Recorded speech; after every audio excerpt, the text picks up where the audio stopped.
महोदय, बजट में जो खास एक बात रखी है वह परिवार नियोजन या परिवार कल्याण के काम है। उनके लिए स्वास्थ्य सहायक की एक नई योजना है। मैं ऐसा मानती हूँ कि अगर स्वैच्छिक तरीके से इस काम को हम कराते हैं तो इसमें अच्छी सफलता हमको मिल सकती है और स्वैच्छिक तरीके से इस काम को कराने के लिए ये जो स्वास्थ्य सहायक होंगे इनका बहुत ही महत्वपूर्ण काम होगा। परिवार कल्याण के लिए स्वास्थ्य सहायक गांव-गांव में घूमकर, शहर शहर में घूमकर स्वैच्छिक तरीके से लोगों में परिवार कल्याण को फैला सकते हैं, उसके बारे में लोगों को बता सकते हैं। पैरा दूसरी चीज़ यह है कि गांवों के अंदर जो हमारी जनसंख्या रहती है उसके लिए भी हमें वहाँ पर काम को बढ़ाना है। वहाँ पर काम बढ़ाकर हम वहाँ की बेरोजगारी की समस्या को हल कर सकते हैं। यह बेरोजगारी की समस्या हमारे देश के सामने एक सबसे बड़ी चुनौती है जिसको कि हमारी सरकार को खुले मन से सहर्ष स्वीकार करना है। इस चुनौती और चैलेंज को स्वीकार करते हुए ही हमारी सरकार ने, मैं समझती हूँ, जो पिछली योजना हमारी है उसके लिए ठीक ही इस वर्ष अधिक रकम रखी है।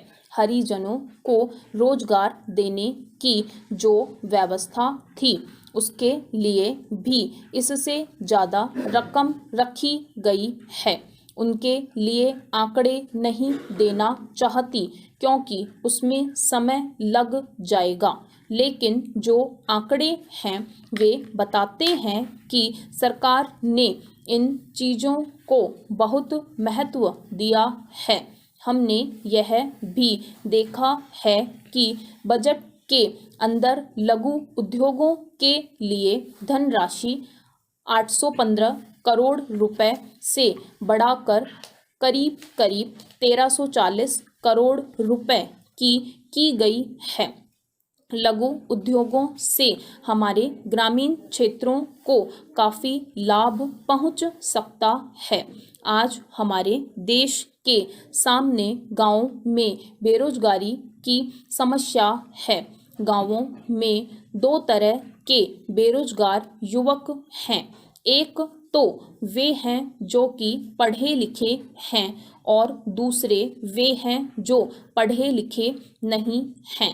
उनको हम ऐसा काम दे सकते हैं जिनको कि श्रमिकों उन्मुख योजना कहते हैं। उसके द्वारा काफ़ी काम दे सकते हैं, विकास हो सकता है। इस बजट में इस बात का ध्यान रखा गया है। हमारा जो 20 सूत्री कार्यक्रम है उसमें हमारा एक अति विशेष कार्य है स्वच्छ व शीतल पेय जल सभी को उपलब्ध कराने का। पूर्ण विराम। महोदय, हमारे देश में ऐसे गांव हैं जहां पर कि पेयजल की कठिनाई है। वहां के लिए हम अच्छा पेयजल देने की योजना बनाएं। मुझे इस बात की खुशी है कि सरकार का ध्यान इस बात पर गया है। हमारे देश के जो समस्याग्रस्त गांव हैं उनके लिए भी इस बजट में काफ़ी रुपया रखा गया है जिससे कि हमारे समस्याग्रस्त गांवों की समस्याएं हल हों। ये ऐसे कार्य हैं जिनके द्वारा हमारे गांवों में रहने वाले लोगों का जीवन स्तर ऊंचा होगा, स्वास्थ्य भी अच्छा होगा। इसके साथ हमारी सरकार अपने देश के पिछड़े हुए हिस्सों के लिए, गरीब हिस्सों के लिए, हमारे देश को परेशान लोगों के लिए, उनकी उन्नति के लिए भी काम कर रही है। उनके विकास के कार्यक्रम भी हमारे राष्ट्र के सामने हैं। ऐसे जो कार्यक्रम हैं उनके लिए विशेष तौर से आयोजन किया गया है। प्रत्येक कार्यक्रम के लिए काफ़ी बड़ी धनराशि रखी गई है। पैरा, भारतवर्ष में जिस तरह से बड़ी जनसंख्या है उतनी बड़ी जनसंख्या वाले चीन या 1-2 और बड़े देश है, वहाँ पर भी हम जानते हैं कि वे देश चीन और दूसरे देश अपने तरीके से अपने अपने यहाँ इस कठिनाई को देखते हैं और इसकी बात करते हैं। सन 1971 में चीन ने भी परिवार नियोजन को बड़े जोरों से आरंभ किया और 1% समवृद्धि कर दर कम कर पाए हैं 10-11 वर्ष में। और उनकी ऐसी योजना है कि करीब 2000 में नकारात्मक समवृद्धि बनेगी और 2050 में जनसंख्या 35 करोड़ तक आ जाएगी। इस तरह से हम देखते हैं कि हर एक देश अपनी आवश्यकता के अनुसार योजना बनाता है।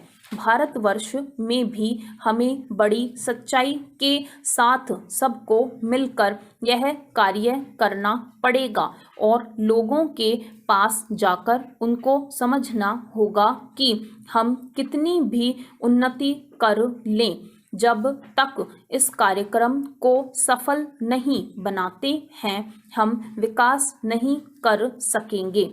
जैसा कि प्रधानमंत्री जी ने कहा है कि एक जन आंदोलन बनाकर चलेंगे जिसमें हमारे माननीय सभा के सदस्य और जो भी जनता के प्रतिनिधि हैं और सब लोग इसमें हाथ बटाएंगे और राजनीति से ऊपर उठकर जब तक इस कार्य को नहीं करेंगे तब तक आंदोलन नहीं बन पाएगा।